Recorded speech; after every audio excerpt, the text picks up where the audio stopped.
Assalamualaikum warahmatullahi wabarakatuh. Waalaikumsalam. Sahabat Bawaslu dimanapun Anda berada, kembali lagi dalam tayangan Takjil Pengawasan Sesarangan Ngawasi bersama Bawaslu Kabupaten Grobogan. Nah, tema yang akan kita bawakan sore kali ini terkait dengan etika penyelenggara pemilu. Hari ini saya tidak sendiri karena ditemani oleh Kabag Umum Rumah Sakit Islam Purwodadi, Bapak Haji Afrosin Arif MSI. Kami sapa terlebih dahulu, selamat sore Pak Afrosin. Sore, Mbak. Baik, Alif. nah pada sore hari ini kita akan berbincang terkait dengan etika penyelenggara pemilu karena beliau juga sudah berpengalaman sejak tahun 2003 sampai dengan 2018 setelah menjadi penyelenggara di KPU Kabupaten Grobogan. Nah, ini saya langsung saja ya Pak untuk berbincang terkait dengan etika penyelenggara pemilu. Nah, tentunya nanti kita juga akan bahas apa saja sih sebenarnya yang perlu dilakukan oleh penyelenggara pemilu. Tentunya ada batasan-batasan yang tidak boleh dilakukan atau dilanggar karena sebagai seorang penyelenggara pemilu gitu ya Pak. Langsung saja ya Pak. Etika penyelenggara pemilu sendiri itu sebenarnya apa sih Pak? Ya Mbak, etika penyelenggara itu kan mengatur tentang norma, baik buruk, benar, salah, layak dan tidak layak. Nah, kuncinya penyelenggaraan pemilu itu ada di sini. Semua nilai itu termuat dalam peraturan bersama antara Bawaslu RI, KPU RI, dan Dewan Kehormatan Penyelenggara Pemilu. Baik. Panduan-panduan bagaimana KPU harus bersikap, KPU harus bertindak, itu semuanya diatur oleh peraturan bersama penyelenggara pemilu. Oke, berarti kan memang ada peraturan yang memang sudah mengatur khusus baik itu penyelenggara di Bawaslu, KPU, dan DKPP. Kemudian Pak, bagaimana penyelenggara itu menjaga agar etika itu tetap terjaga? Mestinya kan ada batasan-batasan gitu ya Pak. Betul. Gimana tuh Pak? Kalau di kami pengalaman dulu di KPU sebagai penyelenggara pemilu itu kita itu dalam rapat pleno selalu terbuka dengan teman-teman. Karena kan kita itu kan manusia biasa yang berasal dari berbagai background, ada yang mantan aktivis, ada yang tokoh agama, yang dari ketua ormas, dan punya kepentingan masing-masing. Maka ketika kita sudah menjadi penyelenggara pemilu, yang pertama ya selalu mengingatkan tentang etika-etika kita sebagai penyelenggara pemilu, termasuk kepentingan sekecil apapun, ketika kita sudah menjadi penyelenggara pemilu itu harus dinetralkan. Kita kan punya saudara, kita punya teman yang di situ juga menjadi anggota partai politik, menjadi caleg, menjadi calon bupati dan sebagainya. Maka ketika di rapat pleno KPU itu atau penyelenggara pemilu kita selalu terbuka menyatakan bahwa kita kalau punya saudara ya sudah untuk sementara Netral gitu dulu ya dari kepentingan-kepentingan itu.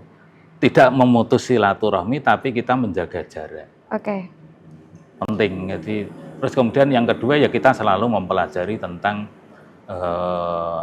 etika-etika penyelenggara pemilu. Kan di situ ada jujur, mandiri, adil, KPU bagaimana bersikap terhadap asas pemilu ini. Kepastian hukum, KPU bagaimana harus bersikap terhadap nilai-nilai etik terkait dengan kepastian hukum. Terus kemudian terkait dengan nilai efektivitas. Terus kemudian terkait dengan aspek proporsionalitas, profesionalitas, semua diatur dan kita diskusikan setiap waktu. Jadi saling mengingatkan, kita itu dalam bekerja itu dibatasi oleh nilai-nilai etika. Baik. Jadi kuncinya itu harus netral dan terbuka ya Pak? Ya, jadi terbuka kalau memang di forum rapat pleno. Jadi ketika si A punya saudara dilalah nyalek gitu ya, maka kita sampaikan kita nyalek. Seperti kalau di Hakim Mahkamah Konstitusi ketika ada saudaranya yang berperkara, maka hakim ini kan dinonaktifkan. Nah, kalau di KPU menyampaikan secara terbuka dalam rapat pleno bahwa kita punya saudara, maka setiap kali kita melakukan kebijakan kita sampaikan ke teman-teman. Jadi misalkan ada yang anggota ternyata punya saudara yang punya anggota saudara, parpol, punya jadi teman tetap diinfokan akrab, begitu ya diinfokan Pak? dalam forum terbuka. Ini biar nanti tidak saling curiga antara teman ini, antara teman-teman KPU dalam mengambil keputusan. Jadi kita saling mendiskusikan peraturan kode etik itu seperti apa, praktek di lapangannya. Karena nilai etik, nilai etik itu abstrak. Jadi ya kita harus selalu untuk mengingatkan sesama teman-teman penyelenggara pemilu. Itu di internal KPU, belum nanti ke tingkat bawah di penyelenggara pemilu kecamatan, desa, nanti sampai ke TPS. Mesti kita tekankan etika-etika dalam penyelenggaraan pemilu. Oke, selanjutnya Pak Afrosin, itu kan memang sudah ada rule-rule-nya ya untuk batasan-batasan bagaimana seorang penyelenggara itu harus bersifat netral, kemudian menjaga etika penyelenggara. Lantas bagaimana jika misalkan ada penyelenggara yang memang tidak bisa menjaga etika tersebut, kemudian dampaknya itu seperti apa kira-kira Pak? Nah, pemilu yang kemarin pilkada baru saja ya, terutama kalau kita mempelajari hasil-hasil putusan Mahkamah Konstitusi itu, berapa miliar, ratusan miliar, mungkin bisa 1 triliunan mungkin ya, akibat kejadian penyelenggara pemilu yang tidak netral. Oke. Taruhlah contoh satu kasus ya, KPU penyelenggara pemilu tidak cermat dalam hal meneliti berkas ijazah pasangan calon. Ada di kabupaten mana itu ya, yang berakibat kemudian ijazah itu palsu dan dibatalkan, atau KPU tidak cermat dalam hal menghitung masa jabatan 2 kali sebagai kepala daerah. Oke. Di kabupaten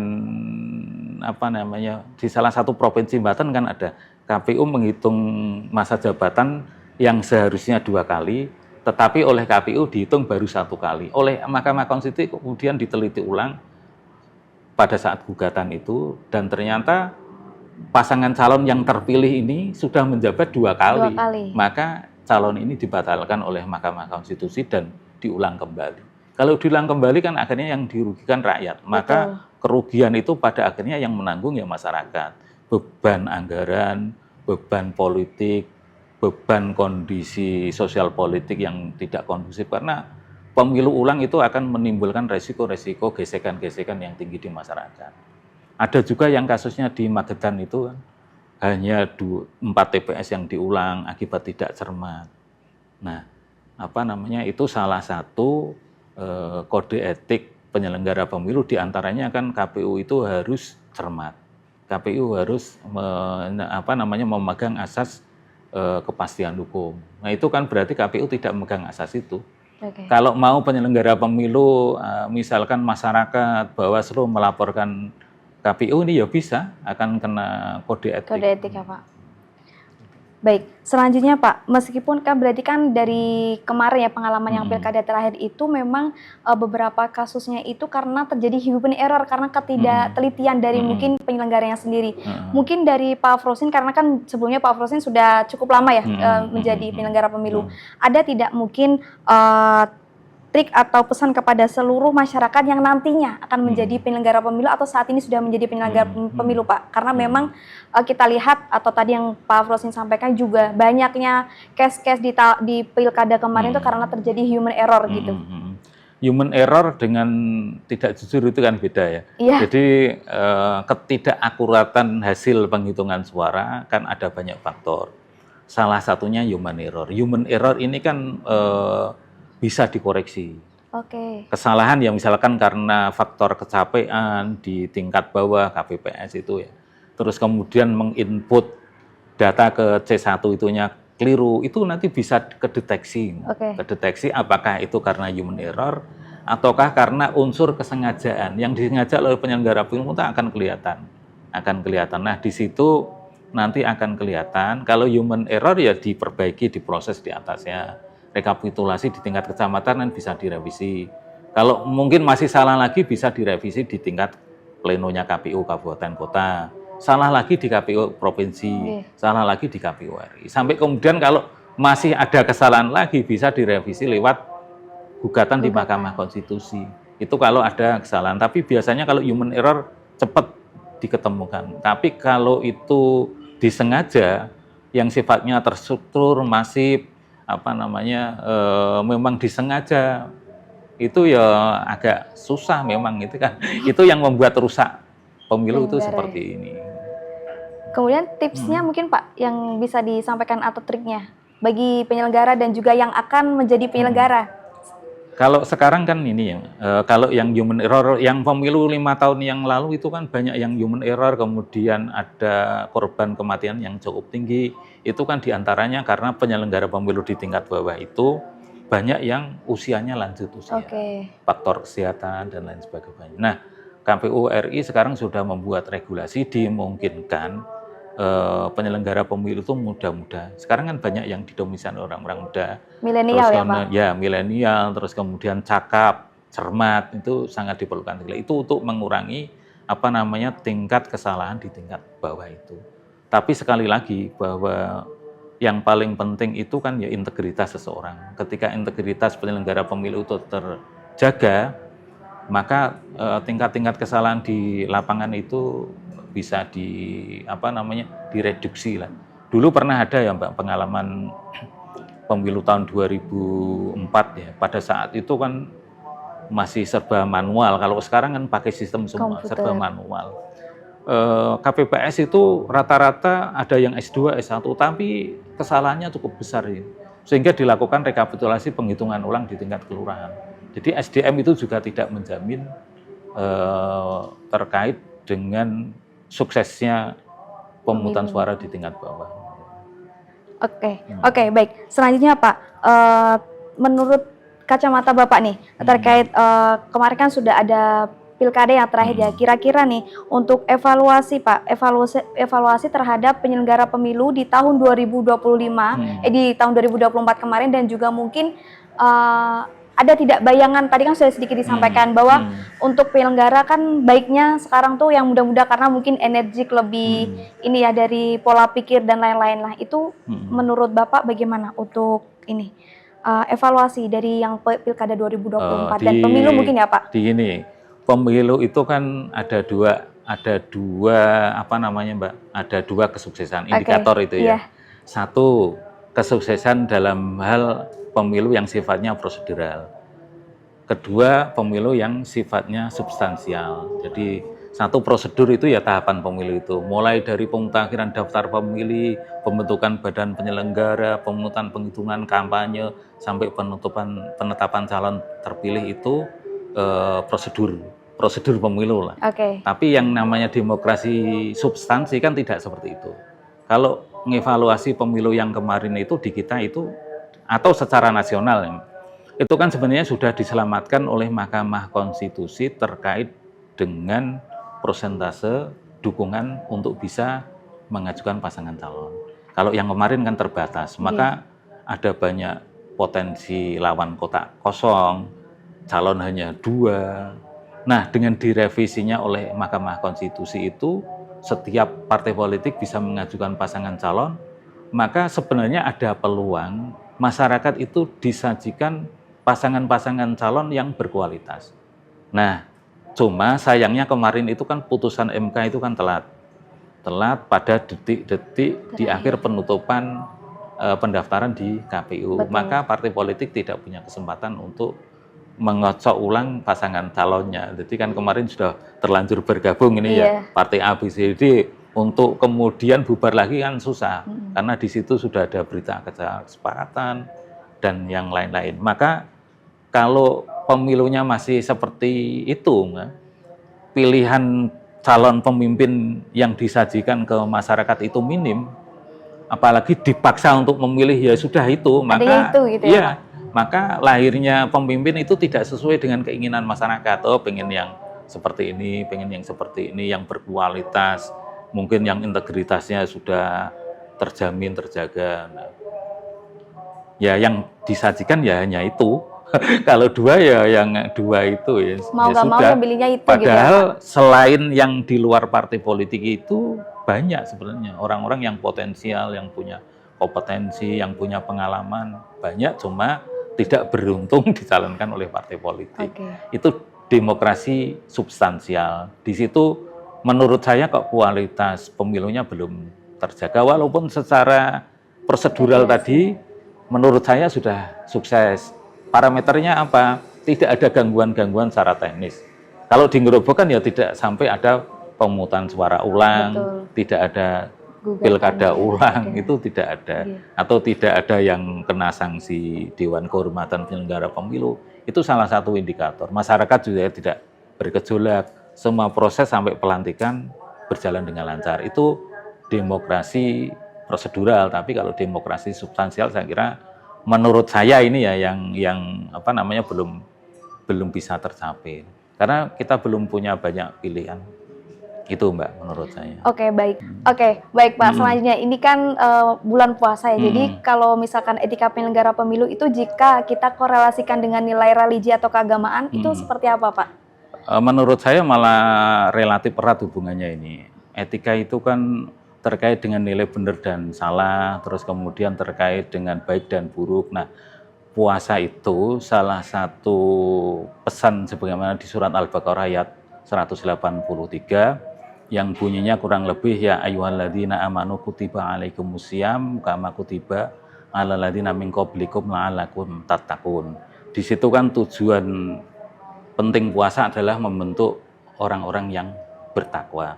Muaranya nanti puasa itu kan membuat orang bertakwa. Lah nilai-nilai takwa itu apa? Menurut Ali bin Abi Thalib kan salah satu di antaranya, ada 4 itu. Salah satu di antaranya itu kan apa namanya?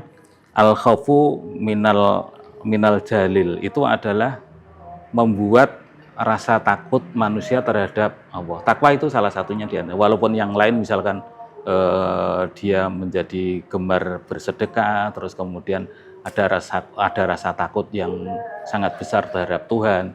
Nah, terkait dengan etika tadi kan orang itu ya. Nah, dengan etika saja kalau dengan Allah sudah punya rasa takut, maka etika ini tidak perlu. Etika yang jadi sandaran penyelenggara pemilu tadi, yang banyak faktor tadi, yang ada 12 itu terkait mandiri dulu, itu tidak perlu karena orang sudah bertakwa, sudah takut. Mau berbuat yang tidak benar itu sudah takut dulu. Nah, orang yang bertakwa itu kan seperti itu karena potensi manusia itu. Jadi menurut Imam Al-Ghazali itu di kitabnya Ihya Ulumuddin, struktur tubuh manusia itu kan ada 3 sifat yang dominan. Sifat kebinatangan, sifat setaniah, sifat malaikat. Ketika yang dominan itu kok sifat binatang, maka ya sudah manusia itu akan rakus. Karena yang dipikirkan binatang itu kan hanya perut. Makan ya? Di bawah perut. Sifat-sifat setan, dia tarung.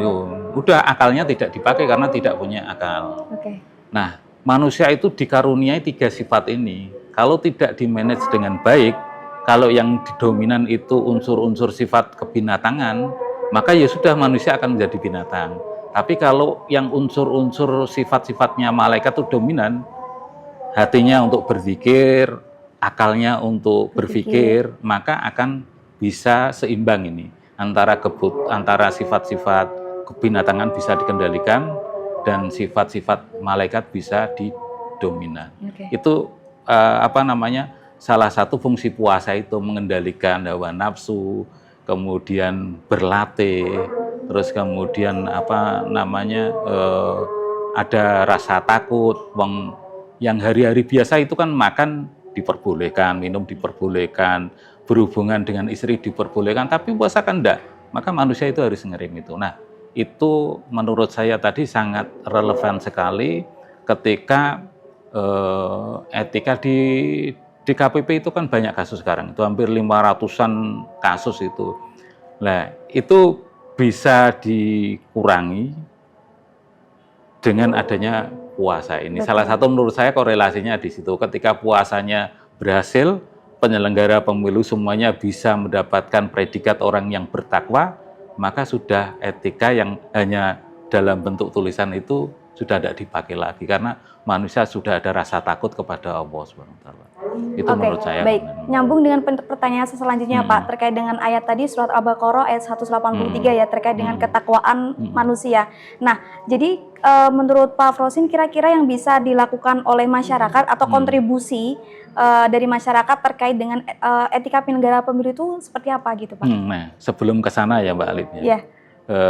Saya sempat baca sekilas itu di Bawaslu kan punya indeks kepatuhan etika penyelenggara pemilu.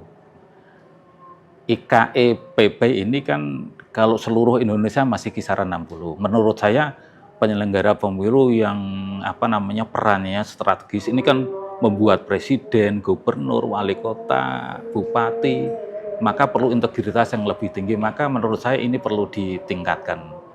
Nah, ditingkatkan itu salah satu keberhasilannya juga pengawasan dari masyarakat. Karena pemilu itu kan sukses karena didukung oleh 4 faktor.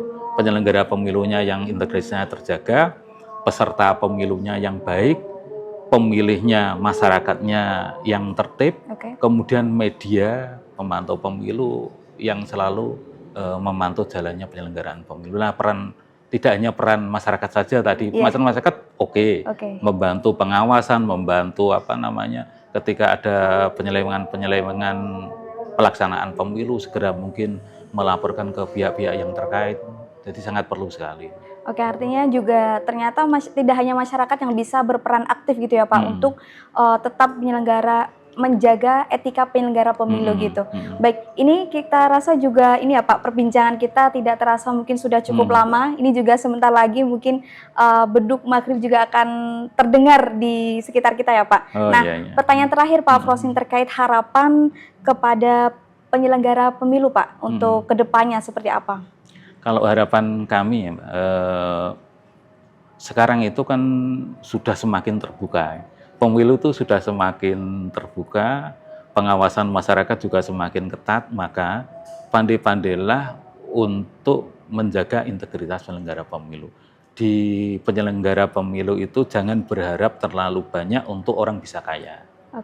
Kalau berharap terlalu banyak untuk bisa menjadi kaya, maka penyelenggara pemilu itu akan mencari celah kolusi dengan partai politik, celah korupsi karena anggaran pemilu besar. Nah, maka menurut saya yang paling penting itu tetap proses rekrutmen harus tetap terjaga.